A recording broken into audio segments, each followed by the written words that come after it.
আসসালামু আলাইকুম প্রিয় শিক্ষার্থীবৃন্দ, সকল প্রস্তুতি সম্পন্ন হয়ে গেছে। ইতিমধ্যে 11 সেপ্টেম্বর থেকে পরীক্ষা নেয়ার প্রস্তাব করা হয়েছে। তোমরা দেখতে পাচ্ছ একটু আগে কিন্তু সংবাদটা প্রকাশ করা হয়েছে প্রথম আলো পেপারে।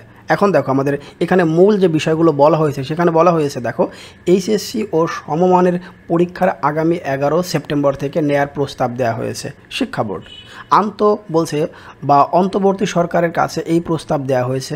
ঢাকা শিক্ষা বোর্ডের চেয়ারম্যান তপন কুমার সরকার আজ মঙ্গলবার, যেহেতু তোমরা জানোই আজকে মঙ্গলবার, সন্ধ্যায় প্রথম আলোকে এই কথা জানান, মানে একটু আগে, জাস্ট 7 মিনিট আগের একটা কথা।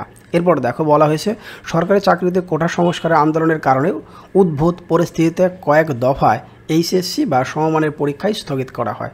প্রথমে গত 18 জুলাইয়ের পরীক্ষায় স্থগিত করা হয়, তারপর একসঙ্গে 21, 23 এবং 25 জুলাইয়ের পরীক্ষায় স্থগিত করা হয়। এরপর প্রায় দেখো 28 জুলাই থেকে 1 আগস্ট পর্যন্ত পরীক্ষায় স্থগিত করা হয়। পরে সিদ্ধান্ত হয় 11 আগস্ট থেকে নতুন সময়সূচিতে এইচএসসি ও সমমানের পরীক্ষা নেওয়া হবে।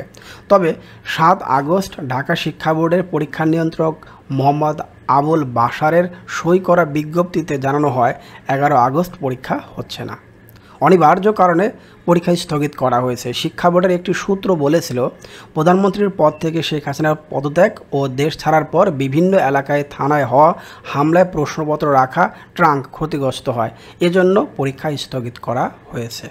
তাহলে তোমরা বুঝতেই পারলে আমাদের 11 সেপ্টেম্বর থেকে পরীক্ষা হওয়ার সম্ভাবনা সবচেয়ে বেশি, যেহেতু সমস্ত প্রস্তুতি সম্পূর্ণ করা হয়েছে এবং এই প্রস্তাবটা করা হয়েছে। তোমরা অবশ্যই জানো একদিন আগে বা একদিন পরে এর মধ্যে কিন্তু প্রস্তাব অনুমোদন হয়ে যাবে। সম্ভবত 11 সেপ্টেম্বরই এটা কিন্তু হচ্ছে।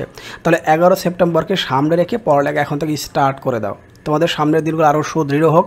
আর তোমাদের সকল যে বিষয়গুলো বাকি আছে তার সাজেশন কিন্তু আমি ইতিমধ্যে অনেকগুলো প্রদান করে দিয়েছি, তুমি চাইলে দেখে নিতে পারো।